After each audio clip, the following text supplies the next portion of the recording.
Assalamualaikum warahmatullahi wabarakatuh dan salam Malaysia Madani. Saya Syifa, wartawan TV PSS Al-Farabi SK Merbau.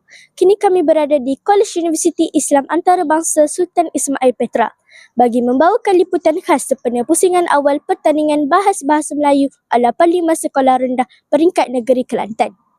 Pertandingan yang bermula hari ini menghimpunkan wakil sekolah rendah dari seluruh negeri Kelantan bagi menunjukkan bakat dan kebolehan mereka dalam arena perbahasan. Mari kita saksikan suasana sepanjang pertandingan. Para peserta kini sedang mendengar taklimat daripada urus setia sebagai persediaan akhir sebelum pertandingan dimulakan. Sekarang ini saya berada di dalam bilik pertandingan.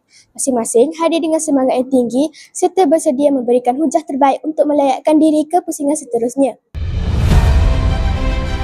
Pertandingan ini bukan sahaja menjadi platform untuk mencungkil bakat murid dalam bidang pengucapan awam, malah dapat meningkatkan kemahiran komunikasi, pemikiran kritis dan semangat berdaya saing dalam kalangan peserta. Apakah persediaan yang anda telah lakukan sebelum memasuki pertandingan ini?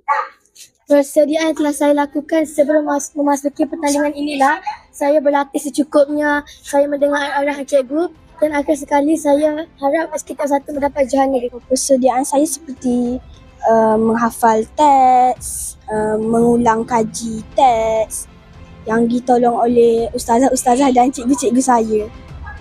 Kami berlatih setiap hari dan kami membaca buku dan menghafal. Bersama saya ialah seorang guru pengirim iaitu Cikgu Siti dari SK Tanah Merah 1 yang hadir bersama pasukan dia pada hari ini. Assalamualaikum Cikgu. Waalaikumsalam. Saya ada soalan untuk Cikgu, boleh? Boleh.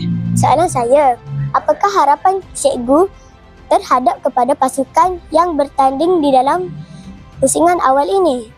Okey, harapan cikgu terutamanya untuk sekolah cikgu lah.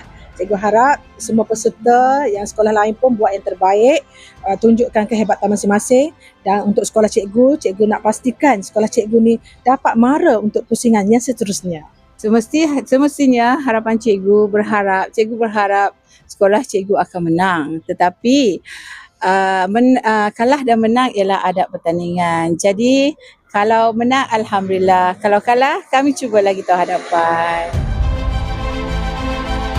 Pusingan awal ini dijangka berlangsung dengan sengit apabila setiap pasukan berusaha menampilkan persembahan terbaik untuk mara ke peringkat seterusnya dalam pertandingan ini. Burung merpati terbang tinggi hingga sebentar di pohon sena. Petah berkata penuh berani. Semoga berjaya semua peserta. Demikian sahaja dari liputan kami dari College Universiti Islam Antarabangsa Sultan Ismail Petra bagi pusingan awal pertandingan pada hari ini. Saya Syifa bersama kru TV PSS Al-Farabi SK Merbau mengakhiri liputan ini. Sekian, terima kasih.